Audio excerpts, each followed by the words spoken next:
What's up, guys? Welcome back to the channel. So today on the channel, we'll be making a butterfly run skirt. I'll make use of this fabric here. Okay, it's a little bit stretchy. I have about 3 yards of this. I also have my elastic. Okay, so I went ahead to fold my fabric into two. I'm using a full length of 40. Okay, just go ahead to measure from your waist down to your full length. All right. So the next thing I did also to cut this out, okay, is to get the measurement of my hip. Now my round hip is 40. So I divided that by 4, okay? And I got 10. Okay. That's for to get the width, all right? So that's how I got my width, okay? 10 plus an additional 7 to 8 inches, all right? Extra. So like I said, I have this in a fold, so I have two pieces of this. I'll be cutting out the front part first, and then I'll use the front to cut out the back. Okay, so let's get right into our measurements. I'm working with a round waist of 30 inches, which is 7.5. All right. Then the next thing I did was to mark out my hip points. All right. For this, I'm not be adding any allowances or darts. Okay, you're going to see how this will turn out by the time we finish making this. Okay, so we just need like two major measurements, sorry about that, waist and then the hip. Okay, so I went ahead to mark out my hip. Remember I said my hip is 40 divided by 4. I have 10 inch. Okay, so I went ahead to mark that out, and I'm connecting it to the waist point. All right, so from that point, okay, from the hip down to the full length of this cloth, okay, I'll be taking 10 inches. All right, for you not to be confused, 10 inches is the measurement of my hip divided by 4. All right, so go ahead and do that for yours. So if the measurement of your hip divided by 4 is 9, you are going to mark 9 all the way to the full length of the skirt. Okay, we're just going to follow the mark for the hip down to the full length. All right, so I'm just going to make the connections. Okay, I went ahead to mark that. I'm going to make the connections from that end to this end. Okay, it's going to serve as a template. Okay, remember the hip is the largest part of the body. The skirt is not going to have any slits, so that's why we need to use this. Okay, the hip is the largest part from the waist down. Okay, so that it's be comfortable enough to pass through. Okay, so the next thing I'm going to do is to mark out 7 inches. Okay, I'm marking this out from the waist. Now the waist is the smallest part from the waist down. All right, so I'm marking this down because I want this to be accurate with the other parts. So I'm going to continue doing this. I'm going to mark 7 inches straight down. Okay, it's just it's easy. Okay, so just watch what I'm doing. All right, so I'm making this connection just at this point.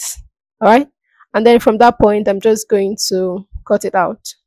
All right, there's not much thing, or there's no magic about this. All right, so I'm just going to cut it out straight, right down.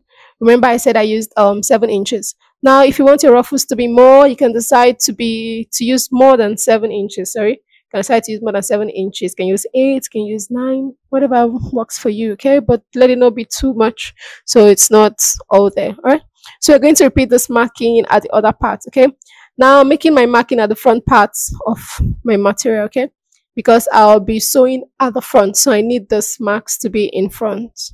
All right, so I'm making the marks in front of my fabric. All right, now I'm using a fabric that has that's kind of tricky because every part of the fabric is blue. There's no detail to show the difference between the front and the back. Okay, so just know that. Okay, be aware that while doing this, okay, your measurement marks should be at the front of your fabric. Okay, because you'll be stitching it down in front, not at the back. All right, please take notice of that. All right, so I'm just making the same marking I made at the other part. Sorry, at the other part. Okay, like I said, I'm going to use template for my hip measurement. That's 10 inches from the hip down.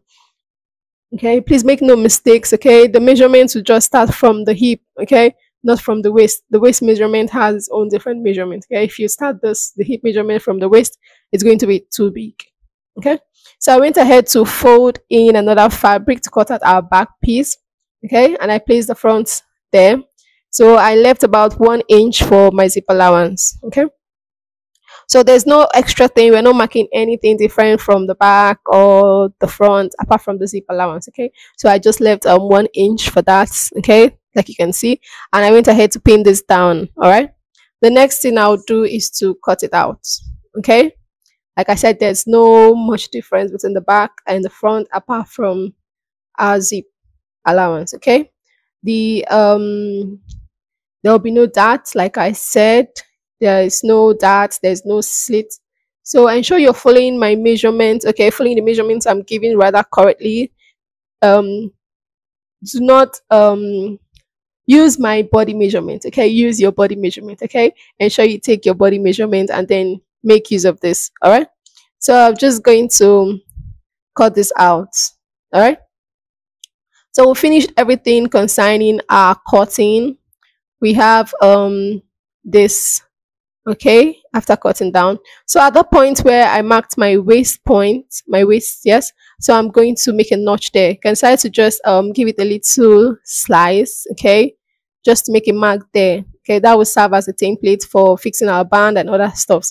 So the next thing I want to do is to join my back part. Okay, remember I said I gave about 1 inch, so I'm going to stitch it down, leaving about 7 inches at the top for my zip. Okay, so this is what it looks like after I did that. Okay, so I left 7 inches for my zip. All right, so this is just it. Okay, like I said, there's no trick about making the skirt, there's no magic about it, just follow the steps.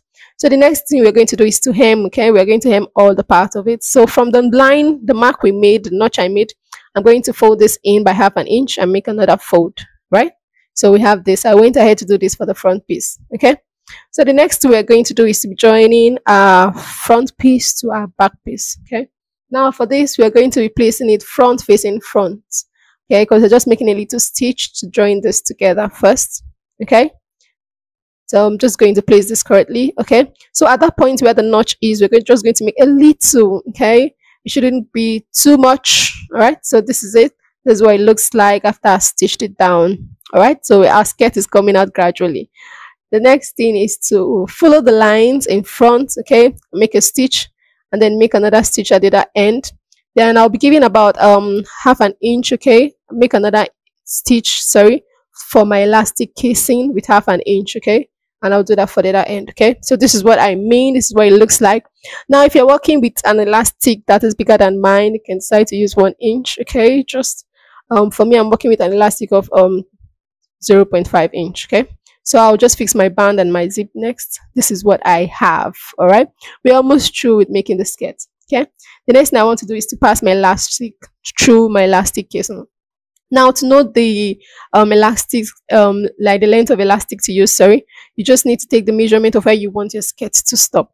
All right, for me, I'll be I want my skirt to stop at 22 inches, so I'm going to cut out my elastic with 22 inches. All right, so I'm just going to cut out 2 pieces of this. Okay, so if you want your skirt to be longer, you can decide to use something longer. All right, so I'm going to cut this out and then I'm going to pass this out using my safety pin. I'm going to pass this through my elastic casing. Now if you want to have ruffles and you want it to be longer, now I used 40 inch, okay, for my length. You can decide to use like a longer length, like something above your usual skirt length, like from your waist to toe. You can decide to use double of that, and then if you then use an elastic of like 30 inches, then you still have a long length. Okay, I hope you understand what I meant. Now if you're new to the channel, please subscribe, like and comment. Okay, don't forget to turn on your notification bell so that you'll be notified whenever I post a video. And if you're a returning subscriber, thank you for watching and thank you for staying with me. Okay, so I'm just going to pass this through. Let's go back to our lesson. I'm going to pass this through my elastic casing. Okay, this case is actually very easy to make and it's very pretty. Okay, you're going to see the result of this. It's going to look very good. So I'll pass this through. Okay, so we're going to have it looking like this. All right, after we finish passing it through the elastic casing. Okay, you want to ensure you pin this down, okay, so that you don't have to do this over and over again. I think I did this about 2 to 3 times at the other side. Okay, so you want to pin this down so you don't struggle with it. Okay, so this is what it looks like. Okay, we already have that runge effect. Okay, so I'll do the same thing for this other end. Okay, and then I'll stitch down this end. Okay, I'm going to adjust this point where my elastic is out. Okay, and then also stitch it down. All right, so this is the skirt. Like I said, it looks very pretty. You can wear it to church, wear it for your party, wear it wherever you want to wear it. Okay, it looks very, will I say sexy? It looks quite good. Okay, so let me know in the comment section if you're going to try this out. Okay, thank you for watching and see you in the next tutorial. Okay, bye.